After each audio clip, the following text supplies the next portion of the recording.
Newspapers called him a monster, sheriffs called him a ghost, and his enemies called him something worse. A kid who didn't miss. A name that traveled faster than bullets. A story that grew every time it got told. A legend built from smoke, fear, and blood. This is the real story of Billy, the Kid. In the overcrowded slums of New York City's East Side, late November 23, 1859, Henry McCarty, the boy who'd become Billy the Kid, entered the world. His parents were Irish immigrants, Catherine and Patrick McCarty, barely scraping by. Patrick disappeared whilst Henry was young. Catherine was tough, a survivor of Ireland's famines and hardships, hoping a drier climate might ease the persistent cough and weakness that had started plaguing her. She packed up Henry and little brother Joseph, then headed west around 1870. They landed first in Wichita, Kansas, but her cough worsened, so seeking the dry air further west. They pushed on, first Denver, Colorado, then south to Santa Fe, New Mexico Territory. By 1873, Catherine married William Antrim, a younger prospector. They moved to the booming mining town of Silver City, New Mexico Territory. Around a year later, Catherine succumbed to her tuberculosis at just 45, September 16, 1874. Antrim, the stepfather, sold what little they had and left the brothers to fend for themselves. No family left, no safety net. Grieving and desperate, Henry started stealing whatever he could to keep him and Joseph alive. This wasn't some cold-blooded villain emerging. It was a scared kid, staring into the open frontier with no other choice. Violence found him quickly. On August 17, 1877, in a blacksmith shop in the village of Bonita near Camp Grant Army Post in Arizona, a fight with a local bully named Windy Cahill ended when Billy drew and shot the man dead, claiming self-defense. Fleeing the law after his first killing, he joined horse thieves, raiding across the Arizona-New Mexico border. He took the name William H. Bonney, but his boyish face and quick draw earned him the Kid. Drifting into Lincoln County, New Mexico Territory, he tried ranch work for honest pay, but the West had other ideas. By late 1877, the Kid had drifted into Lincoln County, New Mexico Territory, a vast, rugged stretch of high desert and mountains where cattle barons clashed over land and power. He found steady work at the ranch of John Tunstall, an ambitious young English immigrant who'd built a spread on the Rio Feliz River, about 30 miles almost due south of the dusty county seat town of Lincoln. Tunstall ran cattle, horses, and a store in town, challenging the local dominant Murphy Dolan House, a monopoly backed by corrupt local officials, including Lincoln County Sheriff William Brady. Tunstall treated the Kid like family, paid him fair, gave him respect. The first man to see beyond the outlaw label. Billy became one of his trusted hands, guarding the herd and driving stock. Then betrayal came crashing down. On February 18, 1878, Tunstall, Billy, and a few others were driving 9 horses north from the Rio Feliz Ranch toward Lincoln, trying to move them before a posse could seize them on a trumped-up debt warrant tied to Tunstall's partner Alexander McSween. A large posse, deputized by Sheriff Brady and including a few notorious gunmen from the West, had been sent to attack Tunstall's livestock. When Tunstall's group took a shortcut through a narrow canyon near Pajarito Cutoff, later called Tunstall Canyon, a sub-posse caught up. Tunstall rode ahead to parley, unarmed and calm, but the posse opened fire without warning hitting Tunstall in the chest, knocking him from the saddle. Then one man stepped in behind him and fired. It was an execution. They claimed self-defense, even firing Tunstall's own gun into the air to fake a fight. Billy, riding drag at the rear of the herd about 500 yards back, watched in horror as his boss and friend fell. He and the others scattered, fleeing to Lincoln Town to raise the alarm. Billy, devastated, swore revenge. "I'll get every SOB who helped kill John if it's the last thing I do." Alexander McSween, Tunstall's lawyer and partner, quickly organized a response. A legally deputized posse to hunt the killers. They gathered recruits in Lincoln and nearby valleys like the Ruidoso.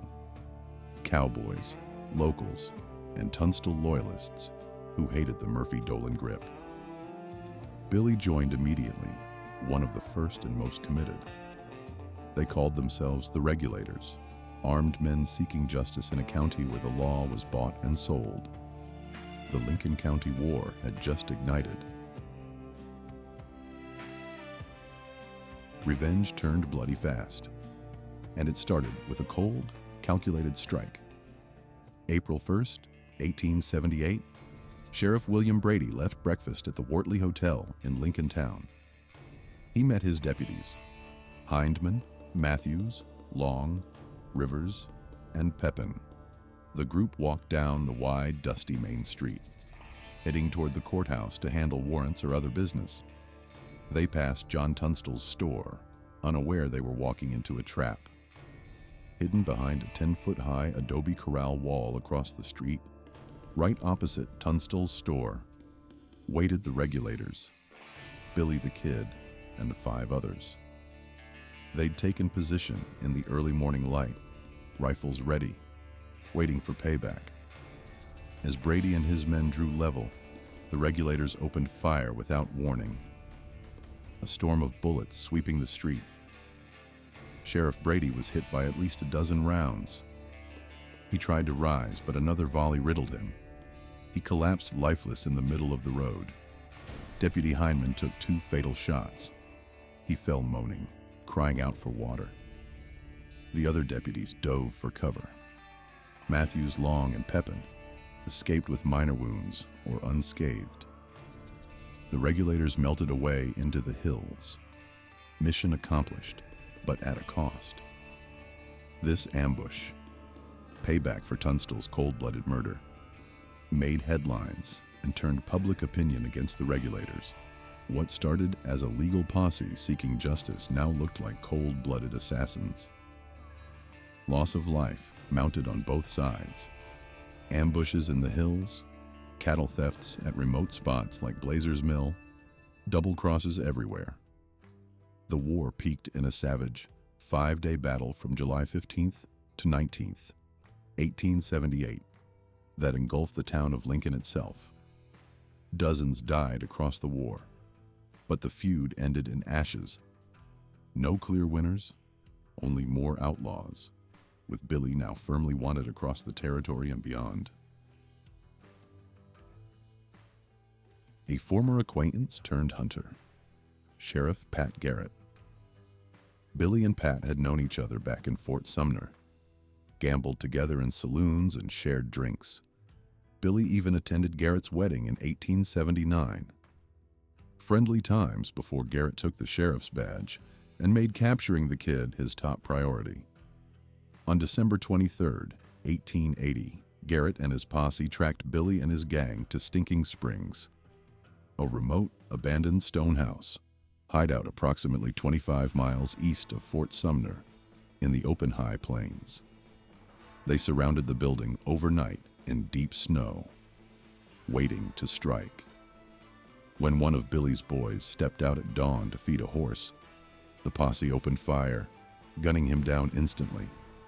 Garrett then shot one of the outlaws' horses, dropping it in the doorway to block escape. It was now a battle of attrition. After hours trapped without food, water, or way out, Billy and the survivors surrendered, and Garrett took Billy prisoner to be tried for murder in Mesilla, New Mexico Territory. In April 1881, Billy the Kid was convicted and sentenced to hang in the Lincoln County Courthouse. But on April 28, 1881, while Garrett was out of town collecting taxes, Billy seized his moment in the old courthouse jail. While Deputy Bell escorted him back from the outhouse, Billy slipped one handcuff, struck Bell with the loose chain, stole his holstered revolver, and shot him down as he fled from the courthouse. Hearing the shot, Deputy Ollinger rushed back from across the street. Billy, now in Garrett's office, grabbed Ollinger's loaded shotgun, leaned out a window, and blasted the deputy with both barrels, finishing him instantly. Billy then smashed his leg irons with a pickaxe, stole a horse from the street, and galloped out of Lincoln. Free and armed, he vanished into the wilderness. At the age 21, dangerous, and now more legendary than ever. Garrett refused to quit. After Billy's daring escape from Lincoln, the new sheriff kept hunting, driven by duty, the reward money, and maybe something sharper beneath it. The personal sting of letting an old acquaintance slip away again. For weeks, Billy stayed one step ahead, always moving, always disappearing, always surviving. Tipped off by a local informant, Garrett rode to Fort Sumner on July 13, 1881. By midnight on July 14th, he slipped into Pete Maxwell's ranch house, a quiet place by the Pecos River, where Billy often visited friends and girlfriends, never suspecting a trap had been set in the dark. Garrett didn't just find Billy by luck. He found him in the one place Billy felt safe, a house owned by a man Billy trusted, a man who, conveniently, slept through the whole thing. Garrett moved carefully. No posse, no noise, no second chances. He waited inside Maxwell's bedroom, revolver ready, while Pete slept nearby. The house so still you could almost hear time ticking. Then the door creaked. Billy walked in from outside, hungry, relaxed, and unarmed. He stepped into the pitch-black room, but something didn't feel quite right. Billy called out softly in Spanish, "Quién who is it?" In that instant, Garrett recognized the voice, and he fired once. The shot hit Billy straight through the heart. Billy collapsed instantly, dead before he hit the floor, at just 21 years old. The gunshot ripped the house awake. Maxwell, Billy's friend, entered the room and struck a match in confirming the truth. It was, in fact, the Kid. By dawn, the story spread through Fort Sumner, then across the territory, and soon the entire West. Billy's body was laid out briefly, then buried that same day in the old military cemetery, alongside two of his fallen friends from the war. No legends ending, no last stand, just a tragic boy outlaw, gunned down in the dark.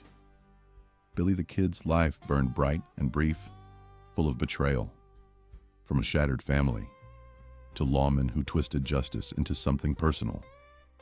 He was no hero or villain, just a product of the Wild West's unforgiving chaos.